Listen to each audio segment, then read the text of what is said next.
Welcome to our YouTube channel invest करें। निवेश करना है और आप चाहते हैं ऐसा फंड म्यूचुअल फंड के अंदर जहां पर आपको पैसे डालने चाहिए, तो फिर कौन सा फंड बेहतर रह सकता है? क्योंकि आपने देखा होगा लगातार 2024 के बाद मार्केट में करेक्शन था, लेकिन अगर हम आज निफ्टी 50 की बात करते हैं तो इसके अंदर हमें एक अच्छा यहाँ पर करेक्शन देखने के लिए। लेकिन दोस्तों निफ्टी के अंदर जो एक 25,000 पॉइंट का अभी आपको एक ट्रिगर दिख रहा है, जहां पर निफ्टी सपोर्ट नहीं कर पा रहा है। 25,000 पॉइंट पर वापस निफ्टी फिसल जाता है और दोस्तों अगर 25,000 निफ्टी शिफ्ट कर लेता है और 1 से 2 दिन उसके ऊपर ट्रेड होता है, तो फिर निफ्टी के अंदर आपको एक बेहतरीन परफॉर्मेंस मिल सकती है। इससे आप ये अंदाजा लगा सकते हैं कि यहाँ से आपको मार्केट में एक अच्छा रिटर्न मिल सकता है। आप अगर आपको निवेश करना है तो फिर आपके पास इस वक्त कौन सा मौका है कि आपको स्टॉक मार्केट के अंदर पैसे डालने चाहिए ज़्यादा रिस्क लेकर, या फिर आपको वेट करना चाहिए म्यूचुअल फंड के अंदर पैसे को निवेश करने के लिए? क्योंकि अगर आप आज पैसा निवेश करते हैं और आप म्यूचुअल फंड्स के अंदर पैसे को डालकर एक बड़ा फंड बनाना चाहते हैं, तो फिर आपको ये पता होना चाहिए कि यहाँ पर आपको निवेश कैसे करना है और कैसी ग्रोथ आपको मिल सकती है। अगर आप दोस्तों ये सारी चीज समझते हैं तभी आप एक अच्छा फंड भी बना सकते हैं। अब म्यूचुअल फंड उन लोगों के लिए होता है जो चाहते हैं कि उन्हें यहाँ से एक अच्छा रिटर्न मिल जाए और वो थोड़ा रिस्क भी कम लेना चाहते हैं। दोस्तों म्यूचुअल फंड्स के अंदर अगर हम कुछ पीएसयू फंड्स की बात करते हैं, यानी कि पब्लिक अंडरटेकिंग कंपनी इन फंड्स के पोर्टफोलियो में शामिल है। और दोस्तों ये ऐसी कंपनी जिनके अंदर हमें लगातार एक अच्छी ग्रोथ मिली है। इसमें से कुछ ऐसे फंड पॉपुलर भी हैं जिन्होंने हमें रिटर्न भी अच्छा बना कर दिया है। लेकिन सिर्फ परेशानी ये है कि अगर आप इन फंड्स के अंदर पैसे को निवेश करते हैं तो दोस्तों फिर आपको ये देखना होता है कि यहाँ पर इन फंड्स में आपको रिस्क कितना लेना है, यहाँ पर कितना पैसा निवेश करना है, और आपका टारगेट अगर बड़े फंड बनाने का है तो फिर इस टारगेट को आप कैसे पूरा कर सकते हैं।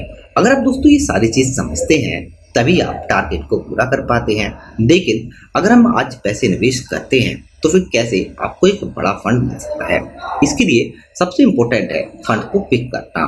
अगर आप बेहतरीन फंड पिक करते हैं तभी आपको एक अच्छा रिटर्न मिल सकता है। और जिस फंड की हम बात कर रहे हैं दोस्तों, ये बेहतरीन फंड है PSU equity fund Aditya Birla का। इस फंड के अंदर लगातार अगर हम ऑल टाइम की बात करते हैं तो दोस्तों फंड के अंदर हमें 26% का रिटर्न मिला है। लेकिन अभी भी ये फंड अपने टॉप लेवल से नीचे आया हुआ है। यानी यहाँ पर इस फंड में हमें अक्टूबर के आसपास 2024 में जो करेक्शन मिलना स्टार्ट हुआ था, अभी ये फंड वापस वहां पर नहीं पहुंच पाया है और अभी भी यहाँ पर इस फंड में करेक्शन हमें मिल रहा है। लेकिन अगर हम ओवरऑल बात करते हैं इस फंड की तो दोस्तों पोर्टफोलियो स्ट्रॉन्ग होने के साथ साथ इस फंड में आपको रिटर्न मिलने की काफी अच्छी उम्मीद जरूर है। क्योंकि यहाँ पर जितनी भी ये पीएसयू कंपनीज हैं इन्होंने हमें पिछले कुछ टाइम में भी रिटर्न काफी अच्छा बना कर दिया है।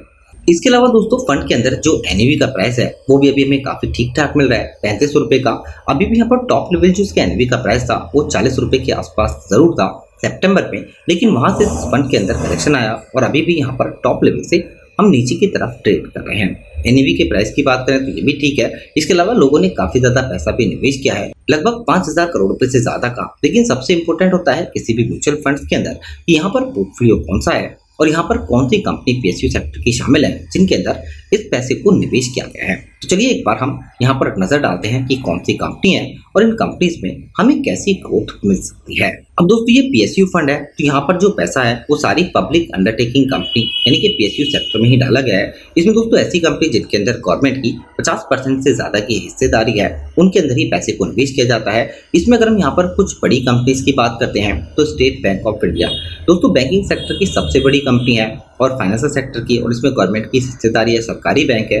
और जिसकी वजह से दोस्तों इस स्टॉक के अंदर अगर हम पिछले 10 या 20 साल की भी बात करते हैं तो लगातार स्टॉक ने हमें जो रिटर्न है वो काफी अच्छा बना कर दिया है। इसके साथ साथ यहाँ पर आपको ऐसे सेक्टर भी मिल जाते हैं, ऐसी कंपनी जिन सेक्टरों के अंदर एक अच्छी ग्रोथ है। इसमें चाहे हम पावर ग्रिड कॉर्पोरेशन की बात करते हैं, या फिर हम बात करते हैं एलआईसी की, या फिर हम बात करते हैं यहाँ पर भारत इलेक्ट्रॉनिक्स, या फिर यहाँ पर ओएनजीसी, यानी कि दोस्तों जितनी भी बड़ी कंपनी है पीएसयू उनके अंदर ही यहाँ पर इस फंड के पैसे को निवेश किया गया है। और हो सकता है कि यहाँ पर लॉन्ग टाइम में इन फंड्स के अंदर इन स्टॉकों में हमें एक अच्छी परफॉर्मेंस मिल जाए, जिसकी वजह से इस स्टॉक में जो प्रॉफिट का फायदा है वो हमें सीधे मिल जाएगा। लेकिन सवाल उठता यह है कि यहाँ पर अगर पैसा आप डालते हैं तो फिर आपको मंथली बेसिस पर पैसा डालना है या फिर लमसम। क्योंकि दोस्तों अगर आप आज पैसे को निवेश करते हैं और आपका टारगेट है अगर एक बड़े फंड बनाने का, तो फिर आप ये देख सकते हैं कि यहाँ पर आप कम से कम मंथली बेसिस पर पैसे को निवेश करना स्टार्ट करें, जैसे कि 500 रुपये या फिर 1000 रुपये। लेकिन इसके बाद जैसे जैसे यहाँ पर आपका जो पैसा है टारगेट है वो बढ़ता है, उस पैसे को आप इंक्रीज कर सकते हैं टॉप अप SIP से, या फिर आप अगर मार्केट में कोई बड़ा करेक्शन आता है तो उस पीरियड में आप अपने और पैसे को ऐड कर सकते हैं। अब इससे ओवरऑल होगा ये कि यहाँ पर जब करेक्शन में आप पैसे निवेश करेंगे तो इसका वायदा आपको लॉन्ग टाइम में काफी अच्छे से मिल जाएगा। इसलिए दोस्तों अगर आप निवेश कर रहे हैं म्यूचुअल फंड्स के अंदर या फिर स्टॉक मार्केट में, फिर आपको ये पता होना चाहिए कि यहाँ पर आपको कैसी परफॉर्मेंस मिल सकती है और कैसा प्रॉफिट आपको मिल सकता है। वीडियो से रिलेटेड दोस्तों कोई क्वेश्चन होता है तो आप हमें जरूर बताइए, अपने दोस्तों के साथ वीडियो को जरूर शेयर करें और इस चैनल को सब्सक्राइब जरूर कर लें। Thank you for watching.